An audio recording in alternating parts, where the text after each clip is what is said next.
দর্শক, এই মুহূর্তে সচিবালয়ে আছেন সহকর্মী মাহমুদুল হাসান। আরো বিস্তারিত জানবো তার কাছ থেকে। মাহমুদ, আগুন তো নিয়ন্ত্রণে পুরোপুরি কি নেভানো সম্ভব হয়েছে? সবশেষ কি অবস্থার কথা জানাচ্ছে ফায়ার সার্ভিস?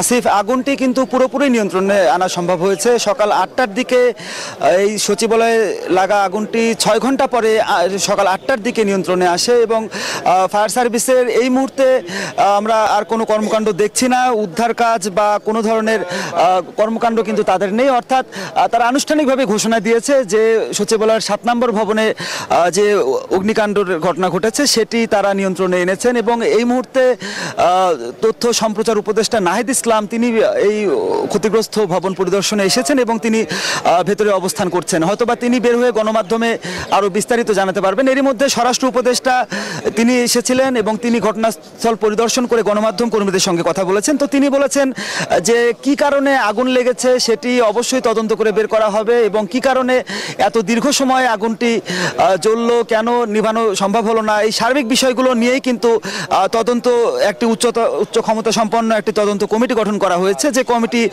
দ্রুততার সঙ্গে রিপোর্ট দেবে এবং পাশাপাশি ফায়ার সার্ভিসের পক্ষ থেকেও একটি তদন্ত কমিটি গঠন করা হবে বলে আমরা জানতে পেরেছি।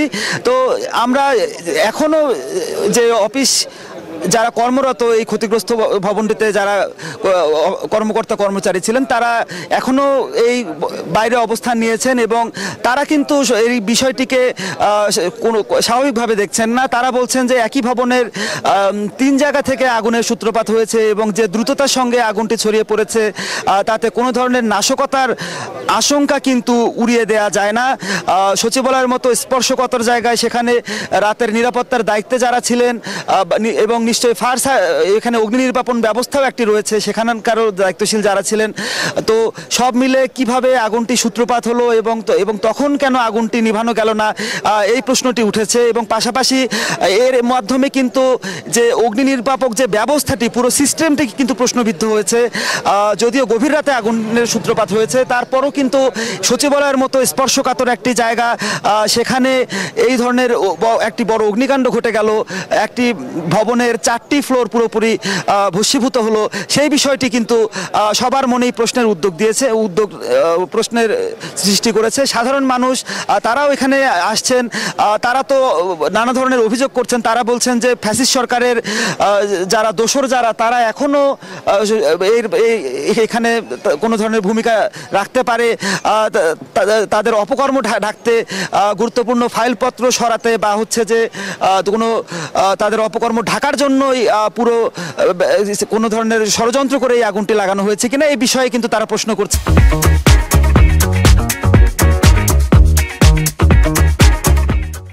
এই প্রশ্নটি আমরা মাননীয় স্বরাষ্ট্র উপদেষ্টার কাছেও রেখেছিলাম, তো তিনিও কিন্তু এই নাশকতার বিষয়টি উড়িয়ে দিচ্ছেন না। তিনি বলছেন যে এটি গভীর তদন্ত করে এই বিষয়গুলো নিয়ে সিদ্ধান্ত নেওয়া হবে এবং যেহেতু সিসি ক্যামেরা রয়েছে এবং অন্য যে বিভিন্নভাবেই তারা তদন্তটি করবেন কিভাবে আগুনের সূত্রপাত।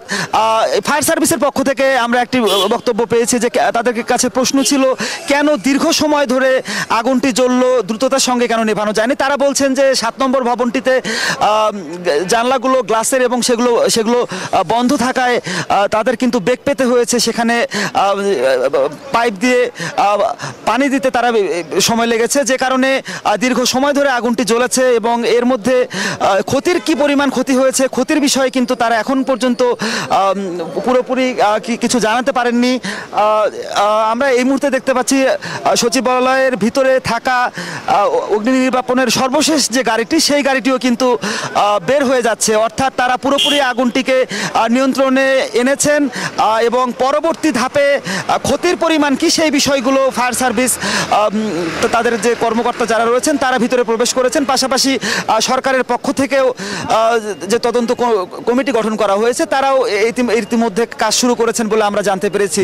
তো সব মিলে যে ঘটনাটি ঘটে গেল সেটা কিন্তু নজিরবিহীন একটি ঘটনা এবং বাংলাদেশের ইতিহাসে সচিবালয়ের মতো স্পর্শকাতর জায়গায় এভাবে অগ্নিকাণ্ড হওয়া এবং 4টি ফ্লোর পুরোপুরি ধ্বংসস্তূপে পরিণত হওয়া এই ঘটনাটি কিন্তু সন্দেহের উদ্রেক করেছে সাধারণ মানুষের মনে, যে কারণে সবাই অপেক্ষায় রয়েছেন যে কি কারণে আগুনের সূত্রপাত হলো সেই বিষয়টি বিষয়টি যাতে তদন্ত করে একটি স্পষ্ট রিপোর্ট যাতে জনগণের সামনে উপস্থাপন করা হয়। জনগণের যে মনের যে আক্ষেপ সেটি হচ্ছে যে সচিবালয়ের মতো বাংলাদেশের প্রাণকেন্দ্র যেটি, আপনি জানেন যে 60টির মতো মন্ত্রণালয় পুড়েছে এখানে, যার শাখা প্রশাখা সারা বাংলাদেশে ছড়িয়ে রয়েছে। এই প্রশাসনিক কার্যক্রম সবই কিন্তু স্থবির হয়ে গেল।